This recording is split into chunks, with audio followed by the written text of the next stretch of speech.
start streaming. Oh, is it actually working? Hold on. I have no clue.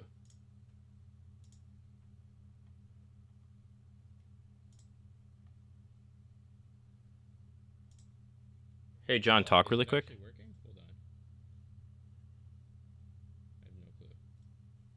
John, talk. John.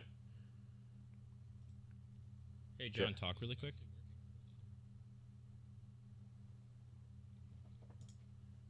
John, talk. Can you hear me, John? John. Hey, John, talk really quick.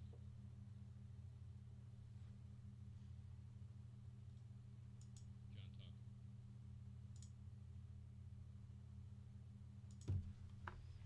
talk. Hi, Job. Hold on, I have to call John because he was supposed to be ready to talk when I went live here. Oh, there you are. Okay. Can you not hear me? No, you were talking, but I couldn't hear you. Hold that's on weird. here. Okay. Let me turn this. Okay, I want you to start talking again in 3, 2, 1. I am talking to Than Christopoulos. Okay, shut up for a second. Playing Modern Warfare 3. I just want to see if you come through. Okay, I want you to start talking again in 3, 2, 1. I am talking to Than Christopoulos. Okay, shut up. He's testing out. Yeah, I'm testing out the sound, guys. Okay, so you're coming through now. That's cool.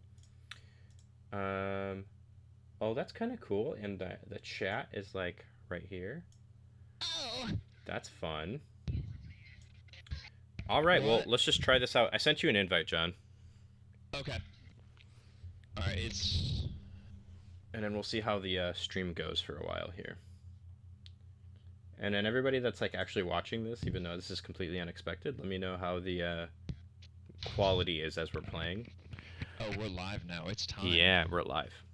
Oh, I can't make hooker jokes then. Demand, I watched some of Testify's new video, but I didn't watch the whole thing. So, you're going to have to wait until I get all of it before I do anything. Alright, so are we trying that Shadow Siege thing? Yeah, I have no clue what it is, though. I don't either. So we're about to... Stream quality is a little blurry. We're about to find out. Oh, it's only streaming up to 360p. I wonder... wonder if I can fix that. Video... Output resolution is... I'll try to look at it on my phone as well. It's streaming at a max of 360, so I don't know how to fix that on OBS. I can ask I can ask. Yeah, ask Mr. Google. ChatGPT.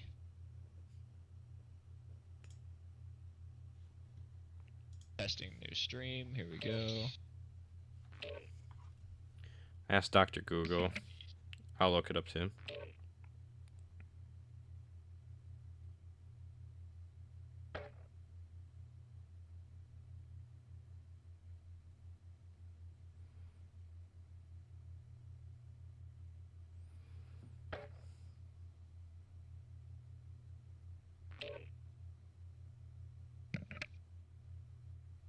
What's the name of the software?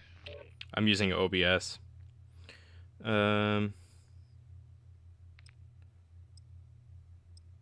Okay, so it's just the way I set it up. That's wrong. So that's a learning curve for next time. Okay, so you haven't played the Shadow Siege yet.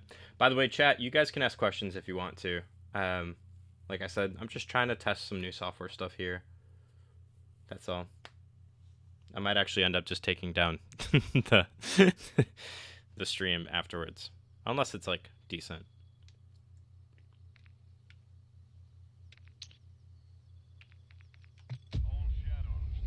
Oh gosh, do I have to watch this?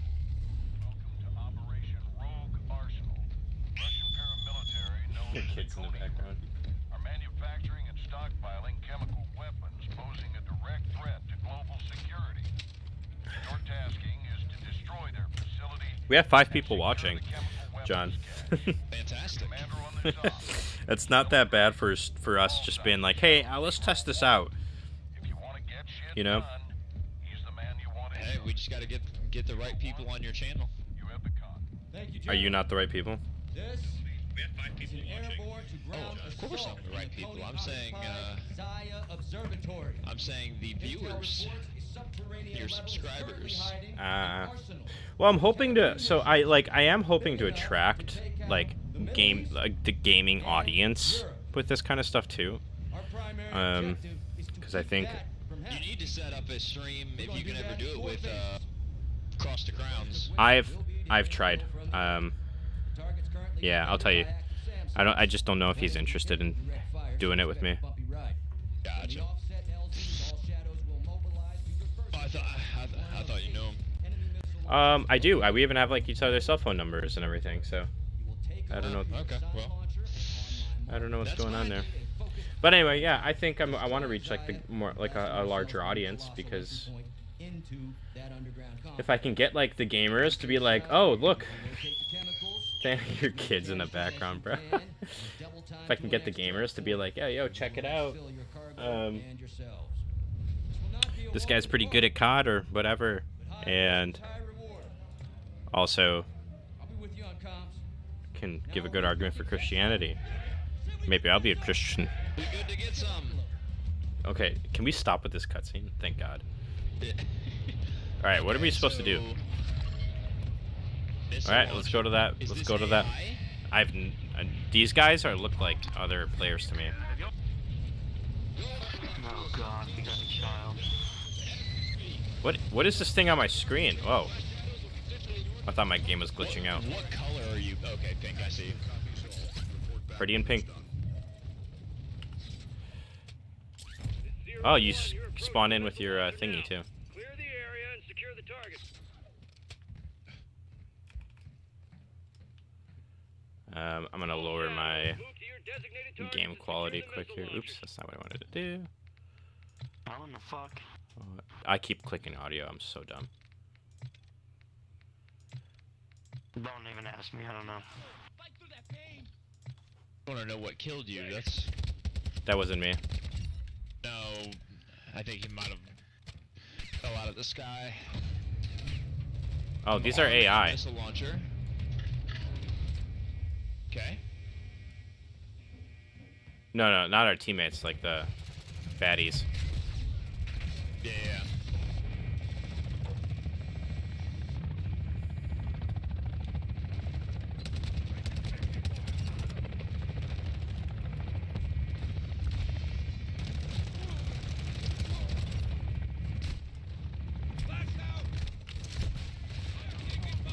I have no clue what's happening.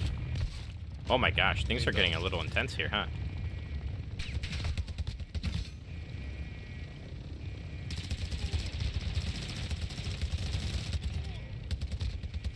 It's like DMZ, but harder. One of the appealing things about Swinburne's case for theism is his appeal to simplicity. When we try to argue Christianity specifically, does this get undetermined? It looks like you're gonna send some more things, so I'll wait.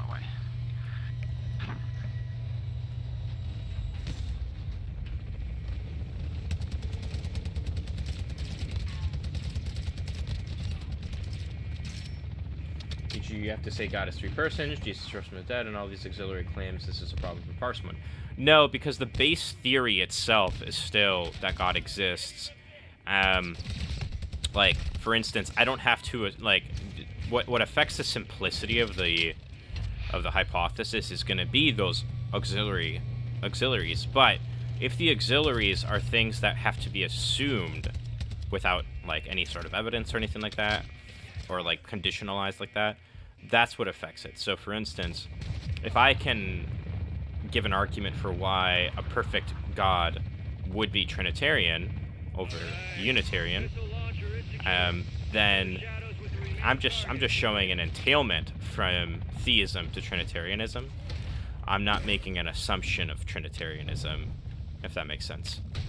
Same thing with the resurrection, right? Like, so if I'm going to say, like, hey, here's an argument for why God is Trinitarian, and then I'm going to give an argument. Turn your mic up.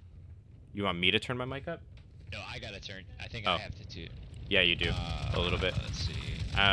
Whoa! What's this thing? Same thing with resurrection, alright? So, like, I just argued from perfect being theism to Trinitarianism, and I'm gonna go, okay, well, here's some a priori reasons why we might expect, like, things like a resurrection and incarnation, stuff like that.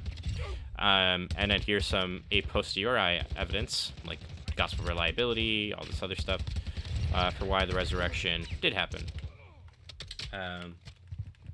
So, all that to say is, I don't think that that actually lowers the probability of Christianity via simplicity, just because I think you can actually show entailments or even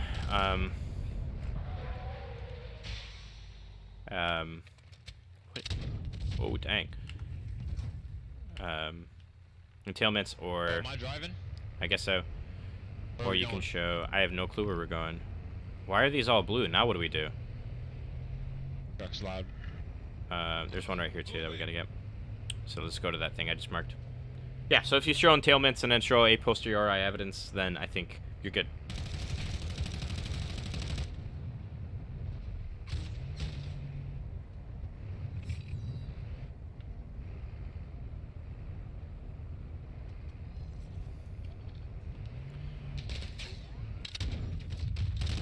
Wow, that's got a big drop.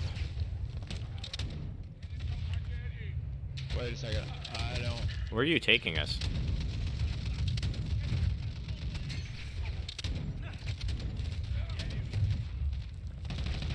We gotta go to those 2 missiles. I'm gonna take a different car. I'll meet you there.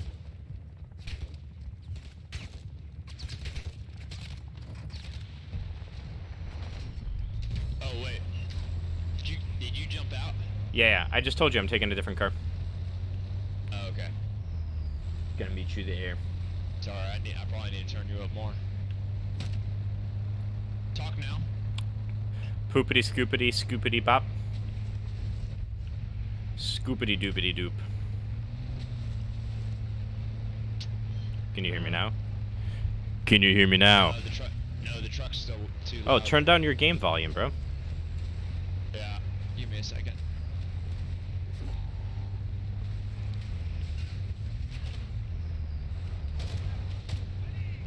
Yeah, first I was trying to adjust the voice chat volume. I'm gonna need to turn. You're good. Do your thing. That's the whole entire point of this stream right now, is just to, like, test little things Going here. off this cliff because I can.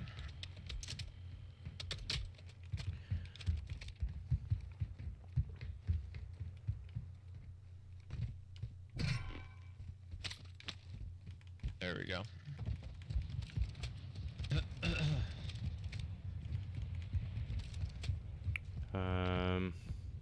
Oh, we got all the missiles. Now what do we do? Oh, jeez! I don't know what just happened. Now what's gonna happen?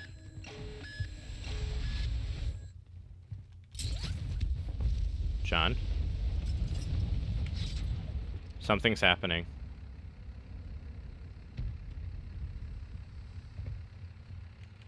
You're missing it, John. Talk now. Look at the sky in the middle. Oh. Whoa. Oh. We just destroyed the Zaya Observatory. I Now like what? fireworks. Actual liquid effect on target observatories destroyed. Oh, now we have to go over there, huh? Be Okay. advised, we're There picking we up go. a radiation signature from the blast. Securing the bunker may take some time. Sounds like Coney was expecting us. Keep it tight down there. Okay. So, one thing I definitely need to fix next time is the stream quality to go higher, I think. Oh, that's what it is. Okay, What? I know why my crap was jacked up. My my PlayStation volume was down for party chat. Are you gonna get in? We're only like 500 meters, 200 meters, whatever it is. I'm alright. Okay.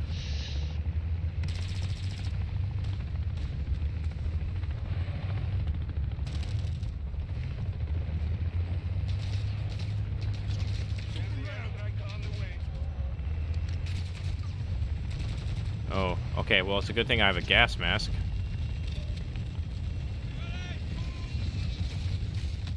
Oh, boy. So much happening.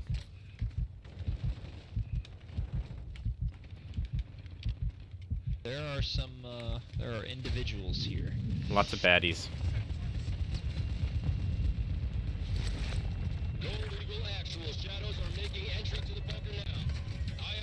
Lots of baddies. I don't see any. Oh, it's because you're not with me yet. I see bad guys. I just don't see baddies. Oh my gosh, stop. You're the only baddie. Hey, you know it. Alright. If anybody sees any of them goddamn phones, somebody grab that shit for me, thank you. If you guys in the chat have any more questions while we're doing this little test here, go ahead. Ah! Go ahead. Yeah, I'm not reading the chat. I know you're not, don't worry. I don't expect you to. I'll read it for us.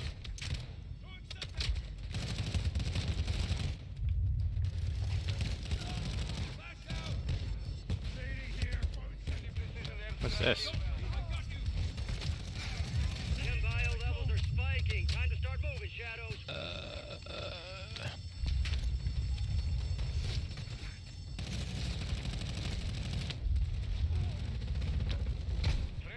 Oh my goodness! Good golly gosh. Oh good heavens!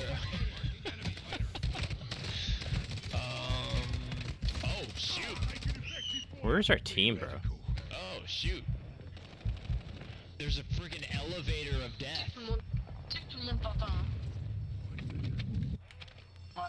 Literally, Good heavens. I walked up to an elevator and it just opened. It was like, hello. Freaking an entire group of individuals. Okay. I still have no clue what I'm doing here. What makes the Bible reliable? I'm a Christian and I want to be able to explain to a friend of mine why the Bible can be trusted. So that's a... Gas canister. I just did too, but I don't know what to do with it. How many... Oh, you're already having one. I already holding. Okay. What do we do with the gas canister? Exfil? Oh. Exfil, yeah, it says exfil, so we just have to... So there's lots of like things you can point to for like the reliability of the Bible. At the end of the day, and John, you can chime in here. At the end of the day, first and foremost, I would just say like I would point to the Gospels as reliable documents because that's going to be like the most important. Because that's going to have like the highest amount of implications. If it's the case that the Gospels reliably reflect the historical account of Jesus Christ, his works, his death, his resurrection, then it's the case that Christianity is true in some way, shape, or form. So different things that like point to the reliability of the Gospels, and I have lots of videos on those that I highly recommend watching. But for instance, they get a lot of facts right about like just the things that are going on at the time and place, geography, stuff like that. So I have a video, for instance, where they get gardens correctly, and you might think like, well, okay, so why is that important? Well, because if it's the case that the Gospels were something like things written much later by people that had nothing to do with Jesus, then something you wouldn't expect to see is for them to get different things like geography correctly, and you actually see them get a lot of things about like gardens, bodies of water, stuff like that correct, because you have to keep in mind like the people at this time didn't have Google. They couldn't just look up the geography. The only reason you're familiar with the geography is because you're from there. They also get stuff that's like historically accurate, right?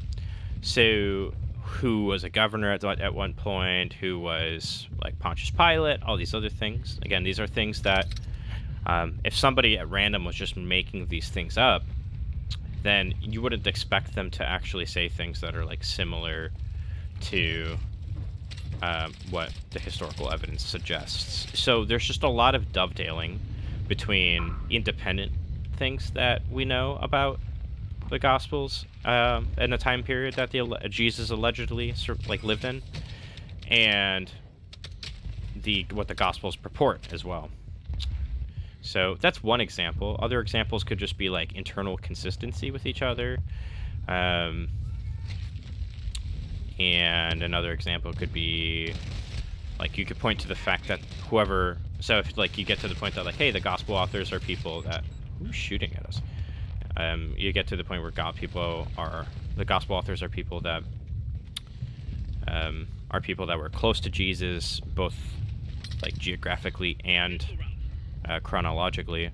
Then you can also talk about the fact that, well, these are people that also probably would not have had any motivation to make up the stuff they did about Jesus.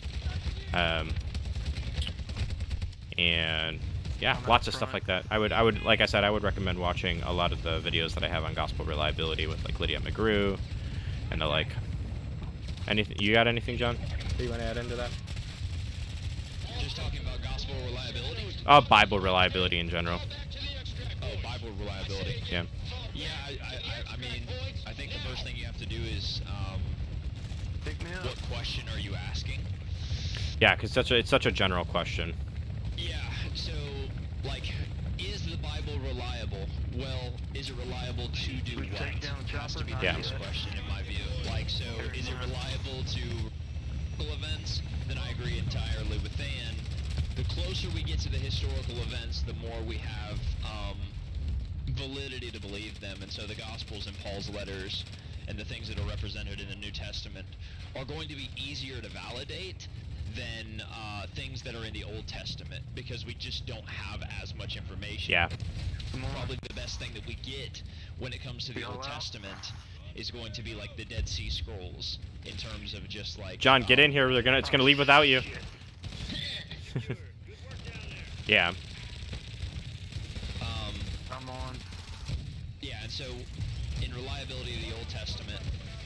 Reliability of the Old Testament is a whole different monster. Yeah, you're not gonna have as much, Slick, did you get out?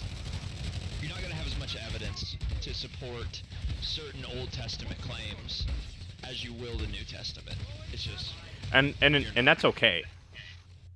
Like, your faith doesn't ride or die on the specifics of the Canaanite conquest, right? Yeah, Like, the writer dies on the resurrection. Like, exactly. that's it. And I would also say this. I really, when it comes to this kind of stuff too, I highly recommend watching my video on the Duham Quine thesis. It's a video. If you find it, it's titled "Do Christians Make Excuses for Their Faith?" The thumbnail is a picture of me, and it says "Christianity Validated by Scientific Method." And I really recommend watching that, because I think that'll help you learn how to think about your faith too as you evaluate these different things. Okay. What do you think is the best theory about the Gospel's acts that can explain undesigned coincidences besides general reliability? So one thing would be, dude, how many cutscenes do we have to watch? One thing It's trying to set up Call of Duty Modern Warfare 3. Oh, is it? I'm not That's paying the whole- attention at all. Yeah. Oh, I see. I'll just watch the clips on YouTube later or something. I don't know.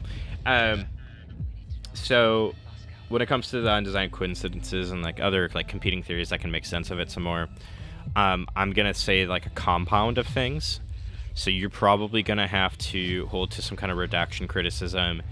You're gonna have to argue for those redactions.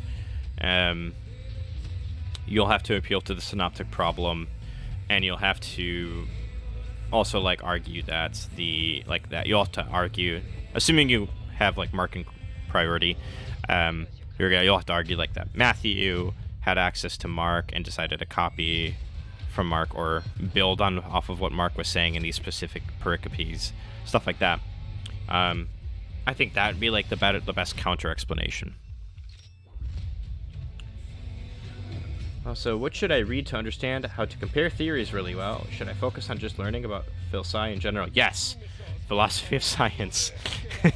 And read a lot of Tim McGrew's epistemology books. And Trent Doherty has great stuff on epistemology as well.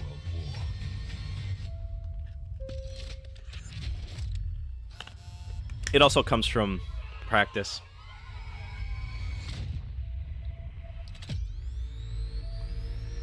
Oh my gosh, okay.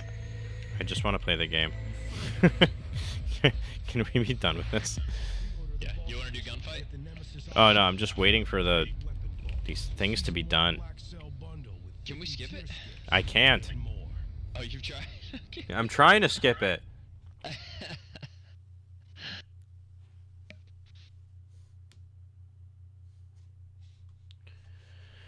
Oh my goodness.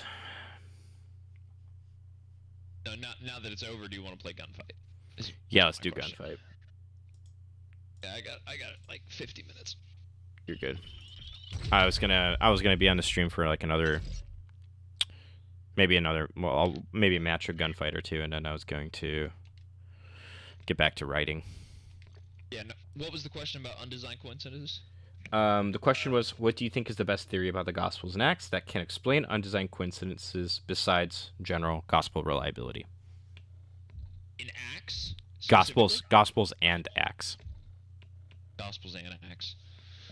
Well, I mean, I think undesigned coincidences is a really good one. I read Lydia McGrew's book on that, and it seems to be the case that just the monotony, kind of just normal language within these undesigned coincidences, I mean, it presents as evidence, but they're asking separate from that, right? Yeah. So like what theory can account for those besides gospel reliability? Oh. Like what competing theory can account for it?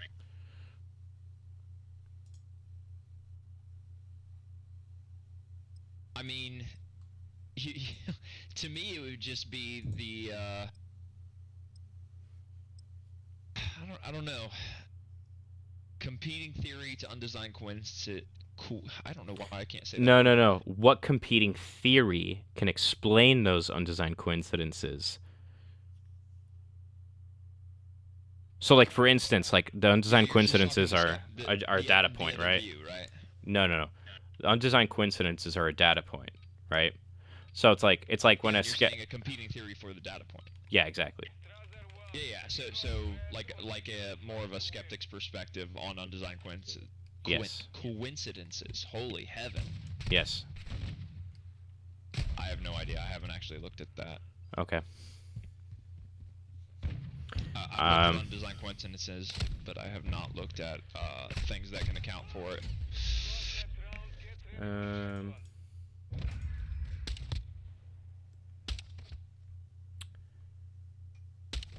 Man, I just wish I knew how to make my stream quality better. Whatever. Probably gonna be in your settings. Oh, you're dead?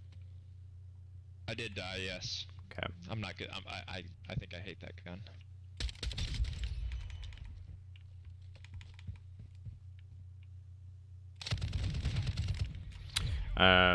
Specific books from McGrew or Doherty. Tim McGrew has a lot of books on epistemology. I don't remember the names of them, but if you just look up Tim McGrew epistemology, I'm sure you'll find them. Trent Doherty has a really great book called Evidentialism and Its Discontents. I highly recommend that one. T-Sply, what's up, dude? You gossiped about me. I was asking what your denom was. Nobody will ever know.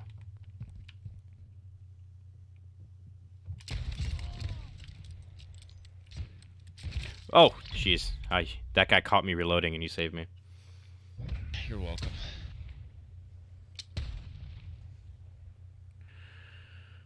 Are you an evidentialist, John? Yes. I'm definitely not a presuppositionalist. What? That's the biblical method. Ew. I don't know where this other guy is.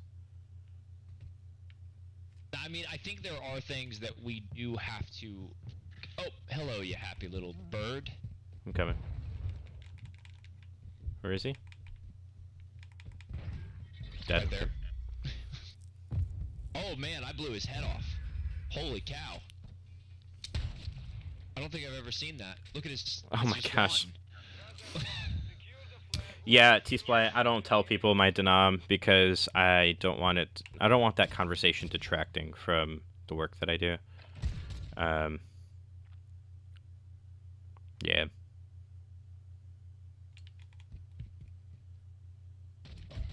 Oh, he's on top of our spawn location, on top, up the ladder. He's not on our spawn location. He was on the other side. He was on their side. T-Sply, yes, I am using OBS, and yes, any assistance would be amazing because I'm learning as I go with this. I meant to say their spawn location. It is an important distinction. I recognize that.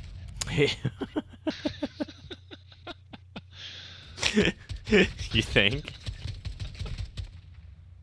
I recognize.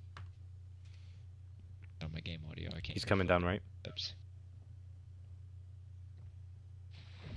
Water. There you go. Nasty little hobbit. Yeah, T-Sply. You can if you want to email me. It's Than THAN at exploring-reality.com.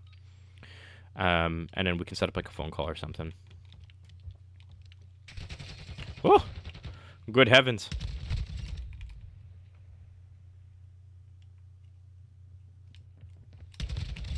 I got them both. Cause you a beast. Oh, are we friends on Facebook? If we are, then yeah, send it over. So, I asked ChatGPT what to do about your OBS, and it gave me a bunch of settings. Screenshot it to you. Oh gosh, I wasn't paying attention because I was like listening to what you're saying.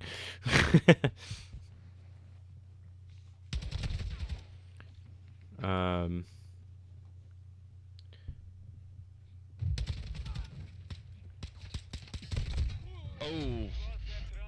Pull my gun up.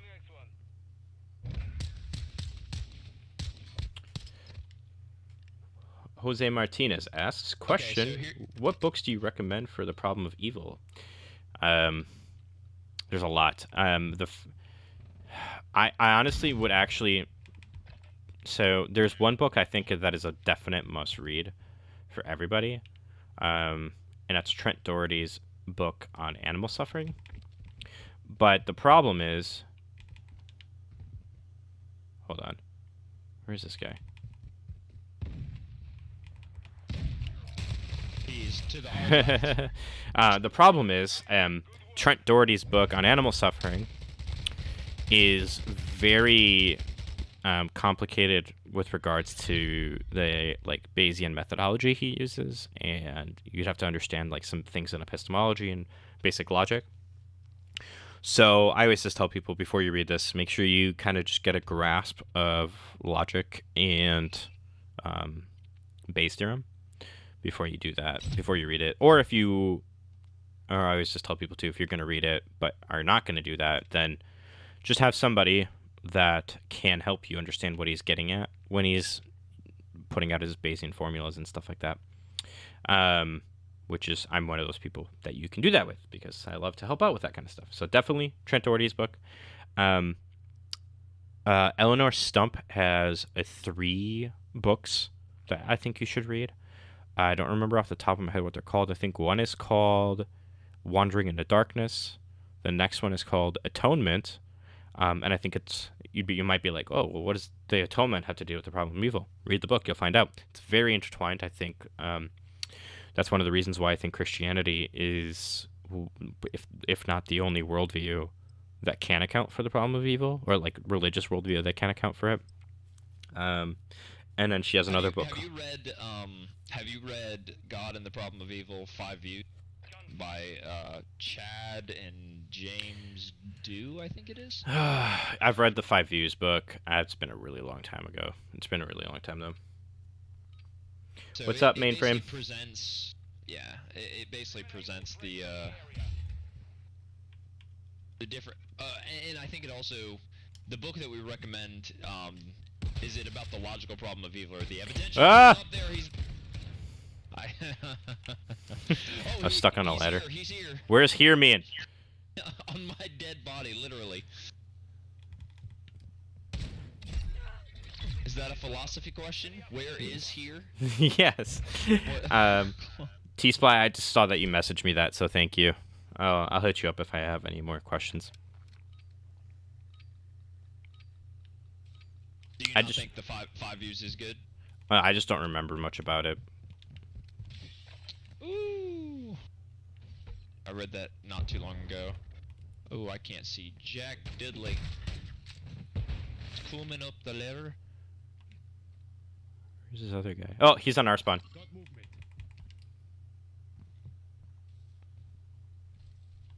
I'm gonna die because I have low ground.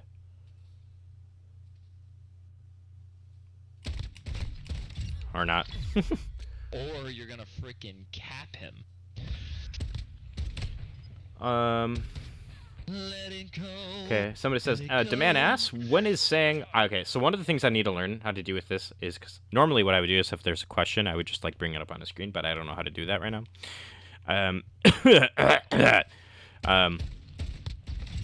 Dang, dude. Okay, so he's asking, when is saying I don't know appropriate for the theist or atheist? For example, if we don't know how some aspect of human DNA works, the atheist can just say, I don't know, and the theist can't say they have an advantage just because they can say God did it.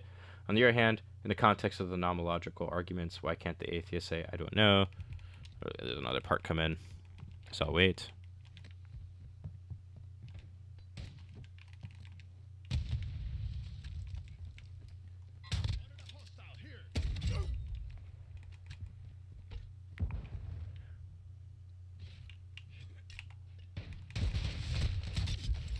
Oh!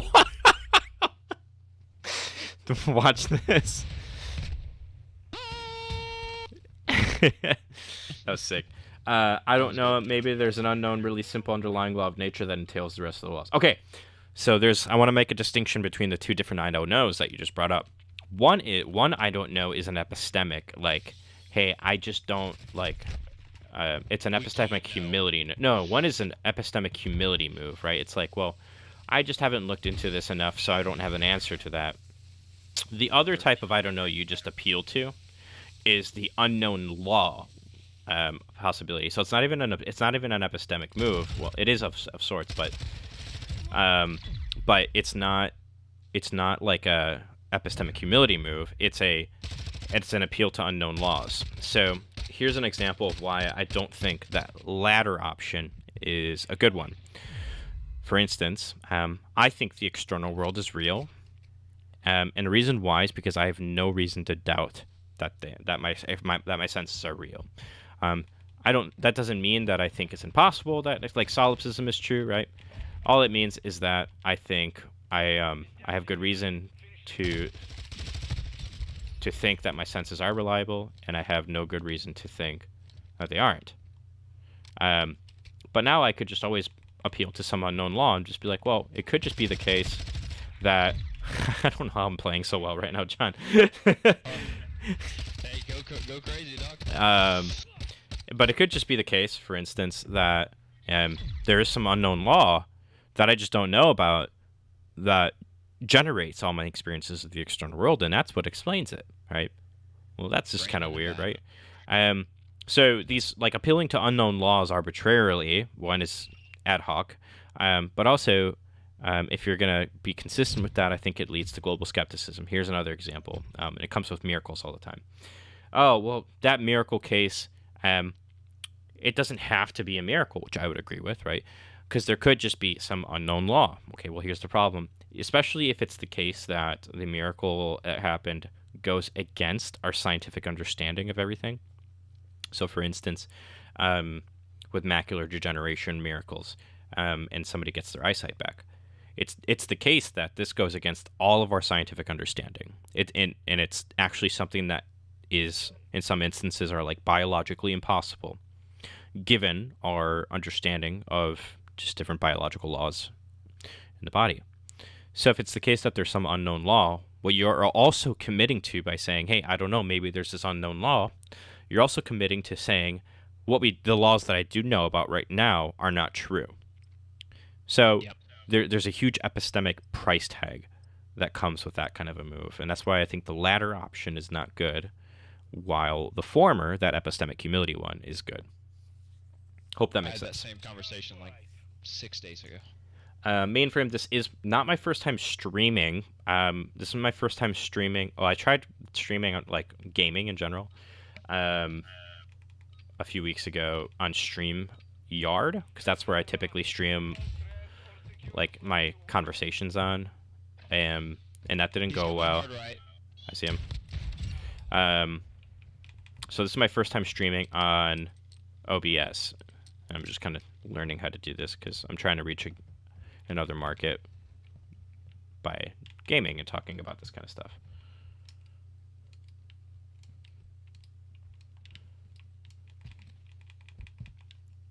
Where is this guy?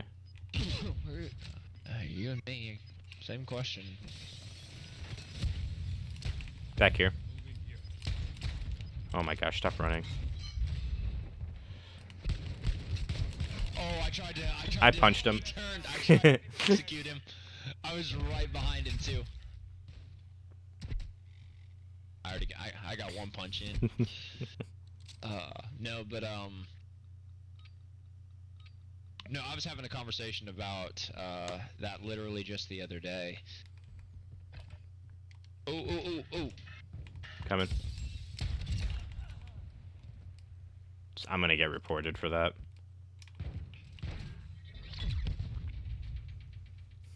What'd you do? I just I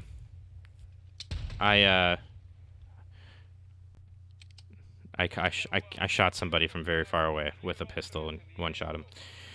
Why didn't StreamYard go well? Oh, you mean like viewer count? I like gaming and thinking like this. No, it was not because of my viewer count. It's just that the stream quality on StreamYard was like really bad. And the stream quality here is bad still, but it's behind the pillar, left side. better. Back pillar, left side.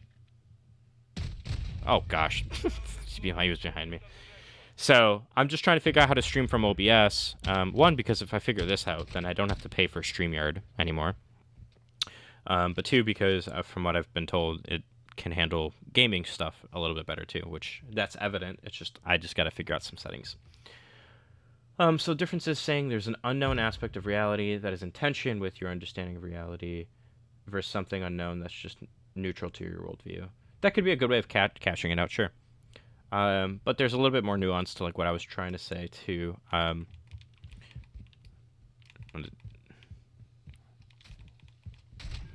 Did they take away executions? I have no clue. What's this? Because remember, one of the moves is me, like, so for instance, if somebody asked me, like, okay, well, like, for instance, I was asked the other day about Pauline, like, disputed Pauline authorship of certain epistles. And I just said, hey, like, this is kind of like what I hold to at the moment, but, like, if you're going to ask me specifics, I just don't know the answers to them yet, because I just haven't looked into it. That's very different than saying, hey, so there's just, like, that's different than somebody coming to me with an argument against Pauline authorship, and then me going, well, there's probably just data that we don't know about yet that actually proves Paul wrote these letters. That's the difference I'm trying to make here. How is stage 2 coming along? It's coming. The script is almost 140 pages long.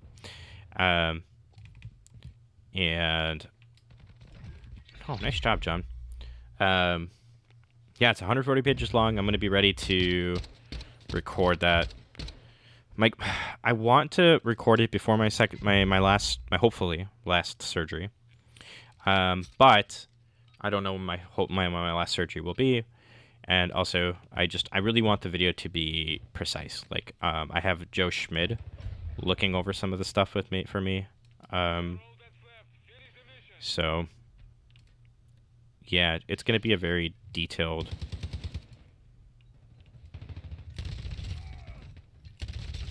It's going to be a very detailed video, and it's very long.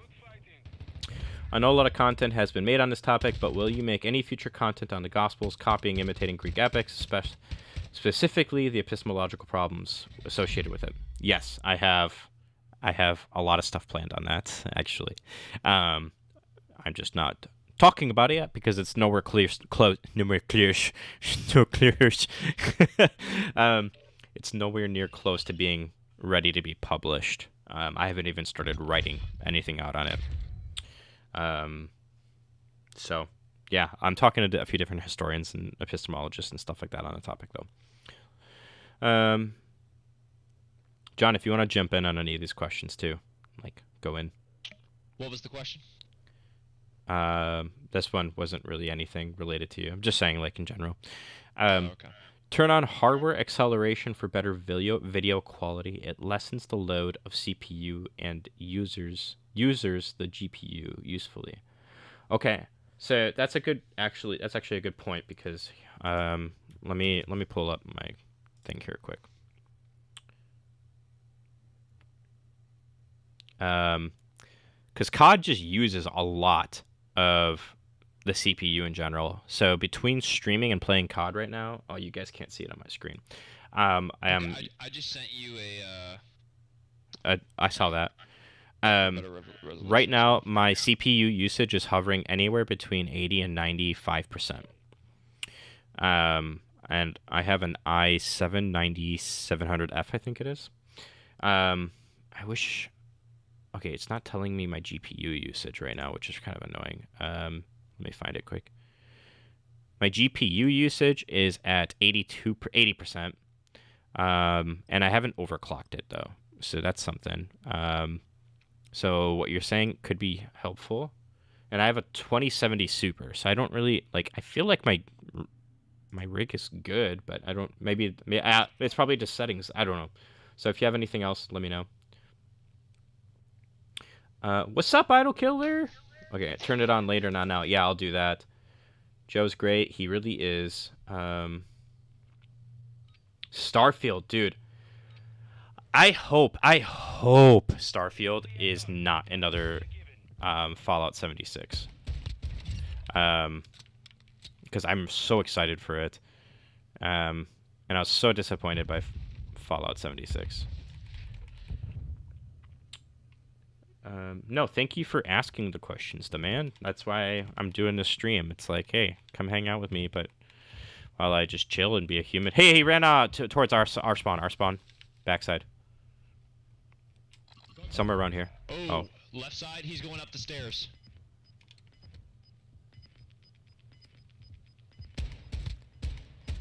Oh gosh.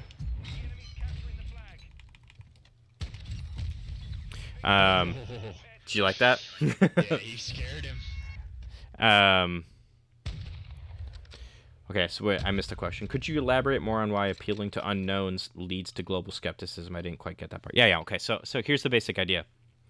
What I'm gonna say is, if we're gonna appeal to unknowns as objections to theistic arguments, I'm gonna say, hey, if we're gonna do that, let's just at least be consistent. He's in the back of their spawn.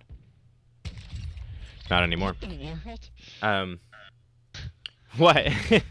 I shot him twice. You'll see, like... I shot him once. Anyway. So let me know in the chat real quick, demand, if that makes sense. If we're gonna appeal to unknowns, then we should do that consistently. Oh my gosh. And we should do that. And we should do that. I should not have won that gunfight. We should do that consistently, and we should do that with a bunch of things. We can't just like arbitrarily do it just with a hypothesis that we don't like. Yeah?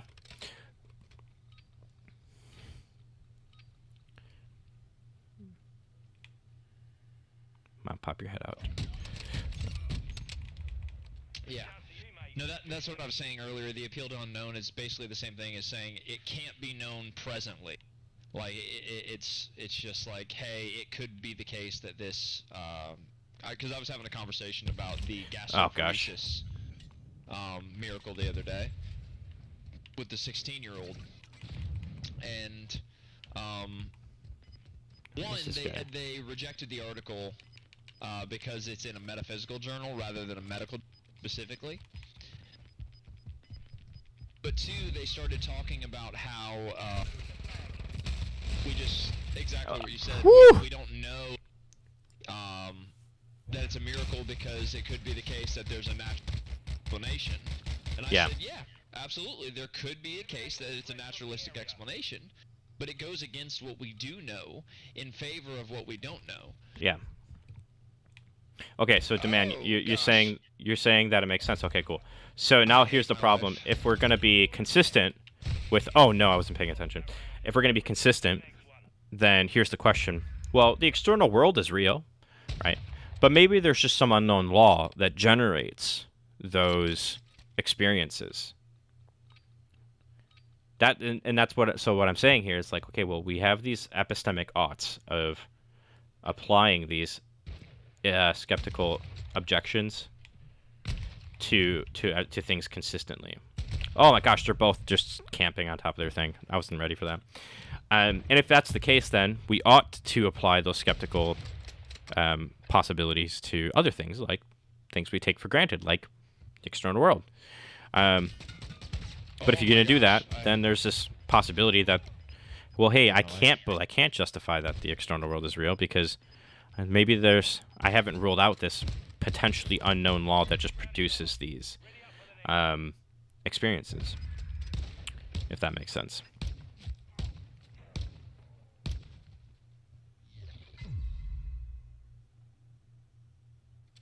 Yeah, there you go. So then there's other ways to like look at this too, but this is just kind of like the pop level way of looking at it. Got one down. The other one's far right side.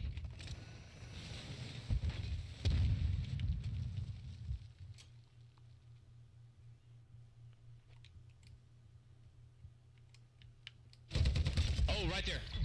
I got him. All Saber, mission accomplished. Dang, 11 kills, Than? 11 of them? I'm not even trying right now. I'm really not. I'm just going based off instinct while I'm talking about stuff. So you're just telling me you're instinctually a beast. I'm using Ultra Instinct if you've ever watched Dragon Ball Z. Oh yeah, absolutely. Okay, so how would you apply this reasoning to Origin of Life? Which side would that fall on? It depends on, so like for instance, right? It all depends on how you're coming at this, and it depends on the dialectical moves being made. So for instance, I know people that deny evolution that will present evidence to pro-evolutionists, and then they'll ask for the evolutionists to make sense of it. And what they can say, what they might say in this, what they might say within the context of what you're asking right now is, well, hey, maybe there's just some unknown law that accounts for that data. And I think that's the wrong epistemic move to make, because I think the better epistemic move is something along the lines of, look, yeah, this seems to be disconfirming evidence of evolution, but we have all this positive evidence that does support it, and the probability of evolution given this data that we do have is higher than its negation, even with this disconfirming evidence. So how would, let me ask you this, because I do think this is an interesting challenge. No.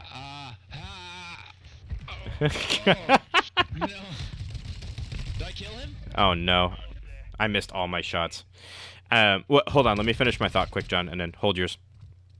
On the other side of the coin, somebody that is pro-evolution talking to somebody that does not believe in evolution might show evidence of evolution, and the not evolutionist might say like, well, the reason why we have these is just some unknown law. I just quick scope somebody with this scope. That's crazy. And again, I think that's consistently just a bad move to make that unknown law appeal. That's all. Ready up for the next one. Unless I'm just misunderstanding your question, Demand. So let me know if I am. Go ahead, John. What were you gonna say? Yeah, no, what I was going to say is, Area. Clear all threats. kind of like the appeal to the unknown when they start to bring in the God of the Gaps fallacy, right? So we're basically say there could be some unknown law that accounts for this medical miracle or whatever, Mm-hmm. and we just don't know the answer yet. And so, how do you address it when they bring up, okay, well, you saying that it could be God is just God of the Gaps, when all of the evidence actually stacks up to every single time that there's a scientific ooh ooh ooh ooh ooh ooh. I got you. Every- Yeah, yeah. every So I would just, I know exactly what you're gonna say. So like the basic thing is just like, well, okay, people in the past that used to think gods caused lightning, but they don't. So we'll find like a non supernatural cause of the universe or something like. Yeah. Yeah. So in coordination with appealing to the unknown. yeah. So I would just say one. I think that's a horrible argument because it's not even it's a frequentist interpretation of probability theory, but it's very bad usage of frequentism too. So what I mean is, one, I think frequentism is bad because, and there's tons of arguments against frequentism. When it comes to probability theory, so like one could just be like the reference class problem, which we can talk about. But then the other side of the coin is just like, well, that's not even like good usage of a frequentist interpretation of probability theory, because what we're talking about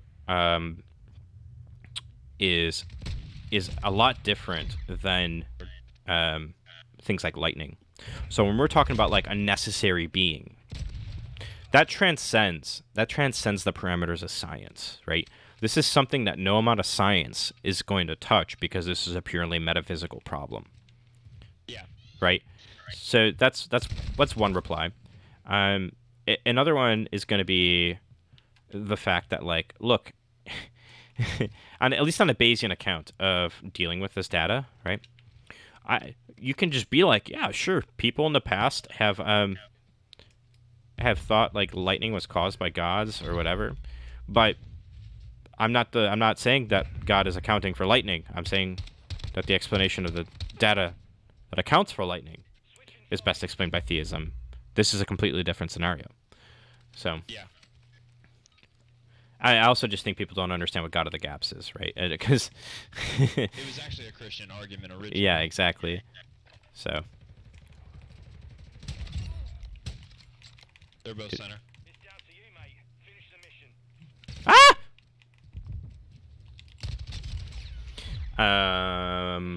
okay. Solid work. Yeah, basically I'm trying to understand what God of the Gaps is in a precise way in terms of evidentialism. Okay. If you're an evidentialist, more than likely you have a Bayesian account of assessing evidence. On a Bayesian account of assessing evidence, it's I don't want to say it's impossible, but it's like near impossible to be guilty of the God of the Gaps fallacy. It's not even a real fallacy, but it's near impossible to have a God of the Gaps argument if you're an evidentialist. Because as an evidentialist, you're saying, here's some data in need of explanation. Here's my hypothesis to explain the data. The data renders that hypothesis more probable. Therefore, this data is evidence for theism. You're not saying God has to be the cause. You're not just blindly inserting God into the process, right? And so... Now, I do think there are some evidentialists, like they claim evidentialism. Hey, Briar. But ultimate... Say what? No, I was just saying hi to somebody in the chat. No, Okay. no, I think there are some people who claim evidentialism, Mm-hmm. but then they make really bad arguments for, and it ends up being like an atheist version of God of the Gaps. I think you can claim evidentialism, but do evidentialism poorly. Yeah, that's why I said, like, I don't want to say it's impossible, but... And I also think there's people that call themselves evidentialists that are classical apologists. Secure the AO. No course are given. How do I you don't- separate a classical apologist from an evidentialist? One sec. Oh. I missed. Where's he at? One sec.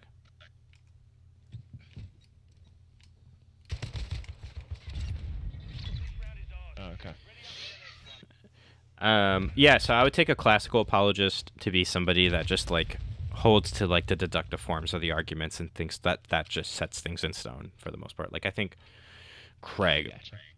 I think Craig is a classical apologist.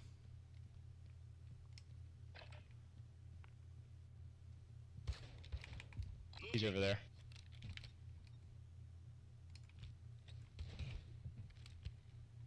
Ah, I He's missed. into him. Gosh.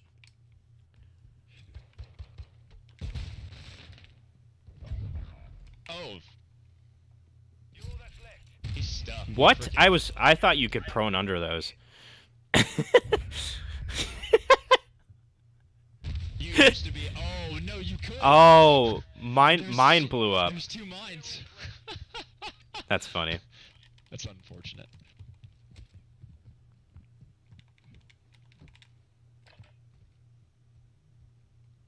Oh my gosh, I'll kill you with death. My dog Oh, just gosh. ran by. I was trying to protect you and then I got snuck up on. Time is it? So yeah, demand, if that makes sense, let me know. I'm gonna after this match I'm probably gonna be turning off the stream. Yeah, I got it. Yeah, my dog just ran by and ripped my controller out of my hand.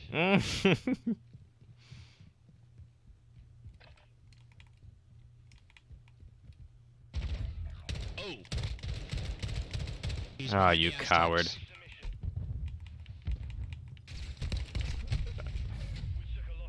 I was just set on getting revenge for that. Okay. The Smasher. Ooh, got a little deagle. My gosh, Jeez, I'm John. poor.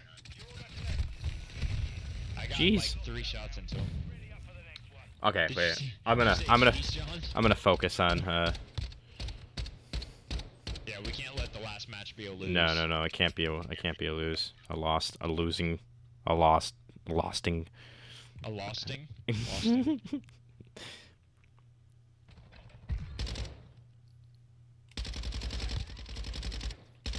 He's hurt. Got him.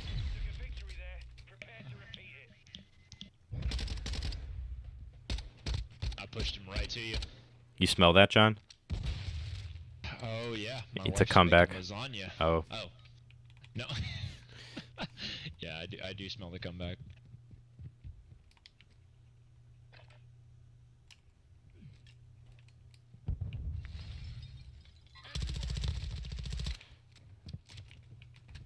Up top. What? Oh my. Ah. Okay, Okay. that helps. Thanks. Maybe I'll email to follow up. Yes, always email me. Which, by the way, speaking of emails, John, you Yes. may as well know about this too. I am looking at hiring an unpaid intern pretty soon, who will eventually be a paid employee of Exploring Reality. Oh, far right. Oh gosh.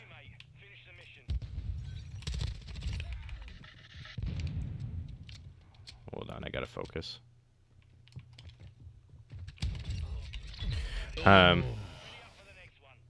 But yeah, no, that's all to say. I just emails. Speaking of emails, I need help pretty soon because I'm just like wearing 50,000 different hats right now between making videos, doing research, doing my in-person stuff. Yeah. He's middle. Got one. Middle back. Yeah, he's so hurt. Dude, I've shot him literally like Went into that 5 room. times. I'm gonna block him off the. Oh, nice. There you go. Lord.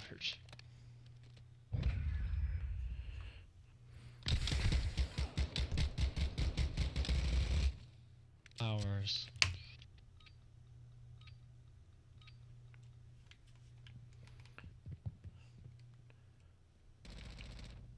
Oh, he got shots off on me? Dang it, dude. Dang. Where is he? Right on the left side. Up. I don't know where he went. He went back to his spawn, I think.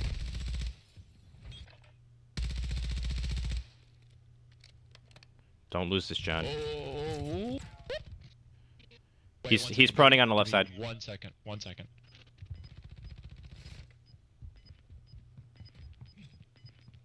Right there. Baby, please move. I beg you. There you go. Lord.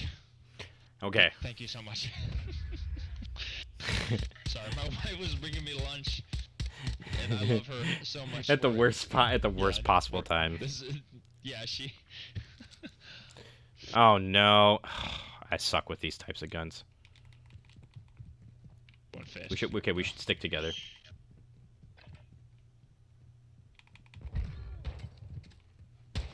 Oh.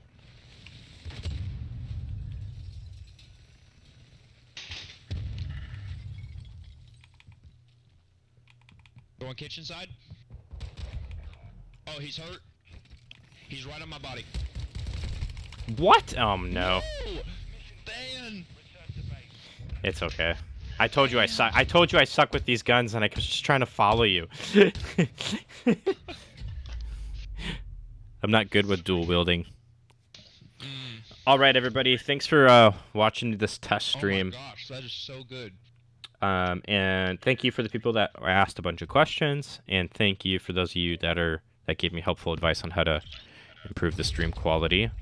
I'll probably try to do another test here, maybe even tonight. We'll see what happens. Because I just want to get this. I want to get this down, so that way we can have some more enjoyable streams like this. Because it seems like you guys are liking them, and I like doing them. You know what we need to do? Like, genuinely. So, No, I don't like that idea. No, you will. You and I need to do like a live stream. Set aside for a live stream dedicated to Porter, stuff like that. Dedicated to what? On my channel. Dedicated to getting you like supporters and answer questions, stuff like that on like TikTok. I'm down with that. Or John Steele or whatever. So, all right, man. Cool. I'll catch you later. Thank you, everybody, for listening and checking in. Until next time, God bless. Oops, how do I stop the stream? Hold on.